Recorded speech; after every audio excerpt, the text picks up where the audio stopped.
여러분 안녕하세요. 오늘은 다양한 금융상품 이용하는 방법을 알아보려고 합니다.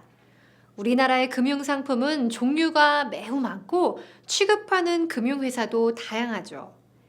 이번 시간에는 남녀노소 누구나 살면서 한 번쯤은 고려해봐야 하는 금융상품에 대해 알아보려고 합니다. 상품에 가입하기 위해 금융회사에 찾으면 직원이 쉽게 설명한다고는 하지만 잘 이해하지 못하셨던 분들도 있을 겁니다.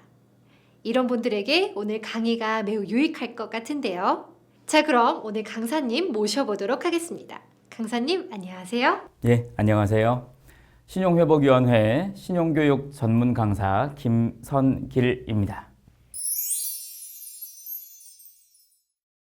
네, 이번 내용은 정말 많은 분들에게 도움이 될 내용일 것 같은데요. 강사님, 현재 제 주 관심사는 내 집 마련입니다. 내 집 마련, 제가 할 수 있을까요? 많은 분들이 아나운서님과 비슷한 목표를 가지고 계실 것 같은데요. 살아가면서 우리는 다양한 경제적 문제에 직면하고 이를 고민합니다. 돈은 벌다라는 개념으로 생각할 것이 아니라 돈과 내가 함께 살아간다고 생각해야 합니다. 취업하고 결혼 정년기가 되면 결혼자금 고민을 해야 하고 내 집 마련에 대한 고민도 하게 됩니다. 그리고 아이가 생기면 양육비와 교육비를 마련해야 하고 자녀를 다 키우면 내 노후 대비도 해야 하죠. 맞아요. 돈과 우리 생활은 뗄 수가 없는 관계이기 때문에 각 시기별로 금융상품을 적절히 잘 이용해야 할 것 같아요. 예, 맞습니다. 그럼 지금부터 하나씩 알려드리겠습니다. 먼저 제일 기본적이면서 중요한 것이 적금입니다.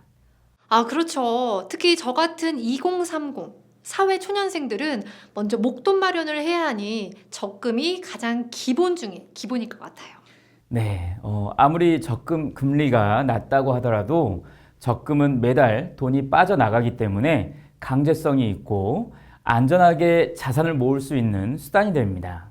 네, 그런데 말씀하신 대로 금리가 낮아서요. 그렇다고 금리 조금 더 받겠다고 시중은행 이외 금융회사와 거래하는 것이 저는 조금 걱정이 되네요. 걱정할 필요가 전혀 없어요. 왜냐하면 금융회사가 영업정지되거나 파산을 하더라도 예금자 보호제도가 있어 5천만 원까지는 내 돈을 보장해주기 때문입니다. 아, 안전장치가 있는 거군요. 그러면 적금 상품을 선택하기 전 고려해야 할 사항이 있을까요? 먼저 목돈을 마련하는 목적을 분명하게 해야 합니다. 예를 들어 결혼 자금용, 여행 자금용 이렇게 특정한 목적을 붙이는 것이 좋습니다. 그래야 적금을 해지하지 않고 납부할 수 있습니다. 목표가 있어야 한 달에 얼마를 저축할지 구체적인 계획을 세울 수 있고 의지 또한 강해지기 때문입니다. 아나운서님도 혹시 적금 들고 계신가요?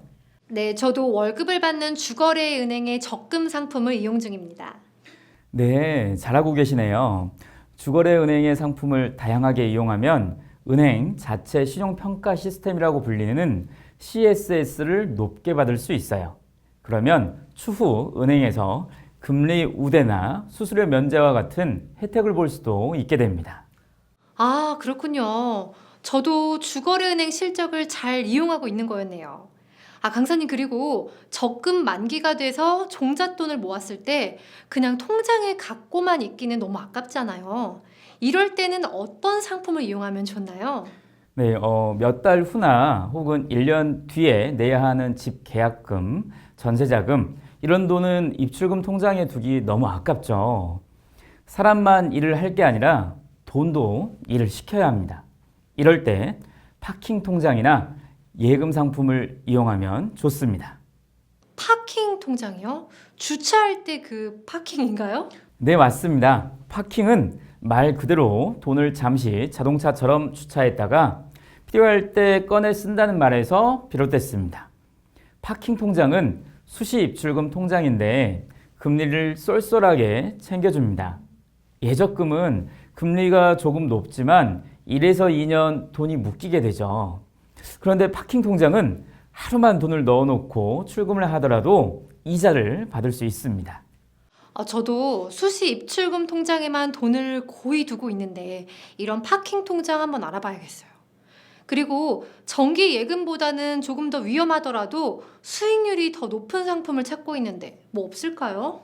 예, 그런 분들은 주가지수 연동예금을 고려해보는 것도 좋습니다.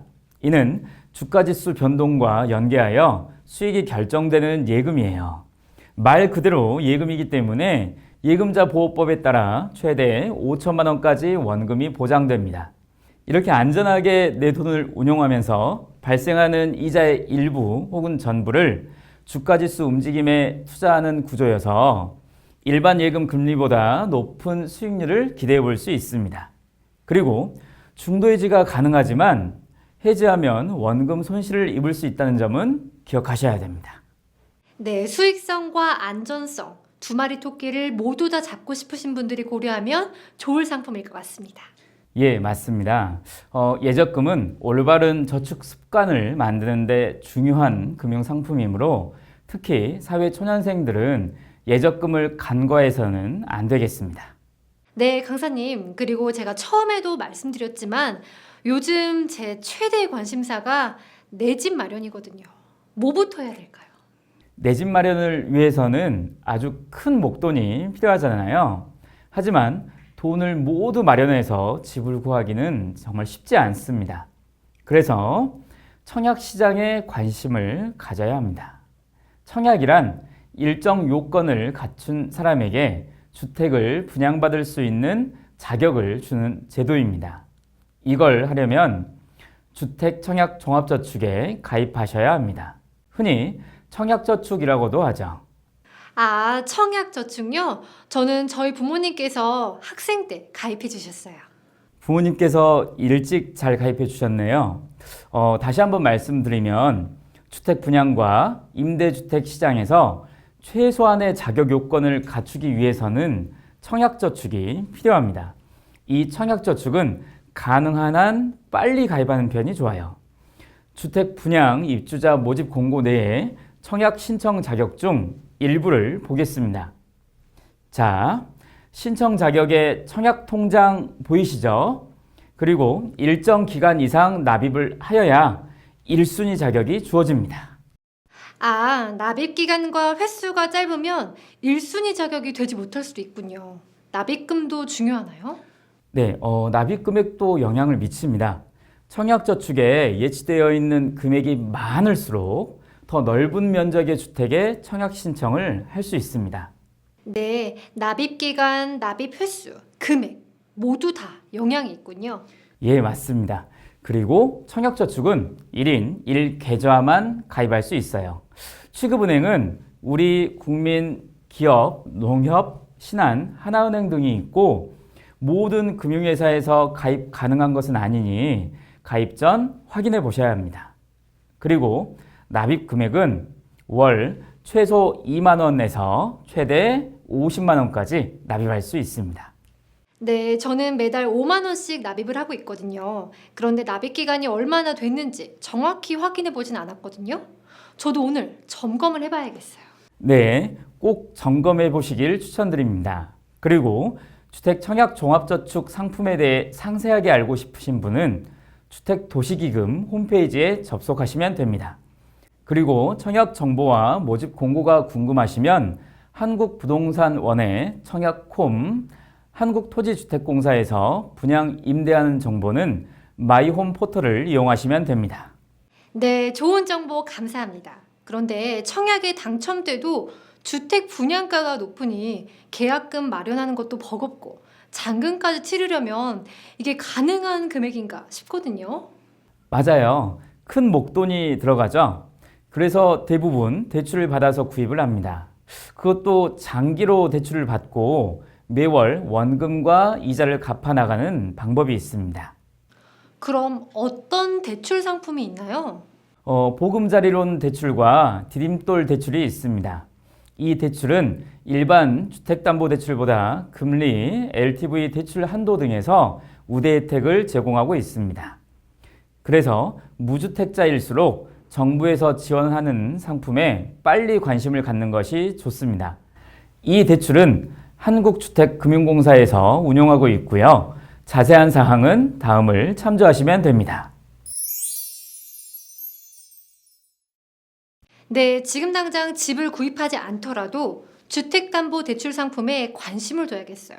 그래야 나중이라도 주택 마련할 때 대출은 얼마나 받을 수 있는지, 또 얼마나 더 모아야 할지 미리 준비할 수 있을 것 같거든요.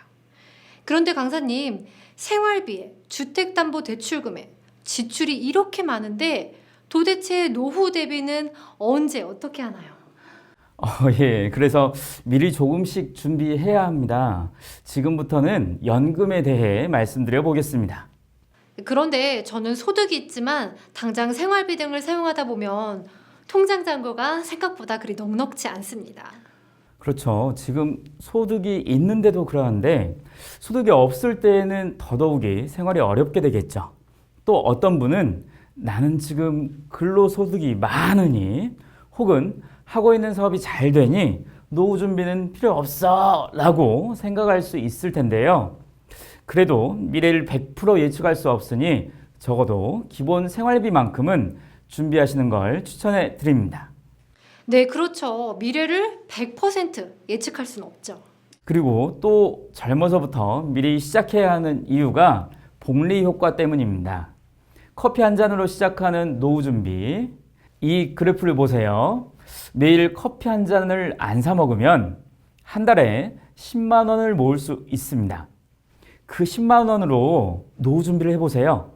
20세, 30세, 40세 각각 매월 10만 원씩 5% 복리로 저축했을 때 60세에 수령할 수 있는 최종 적립금은 이만큼이나 차이가 납니다.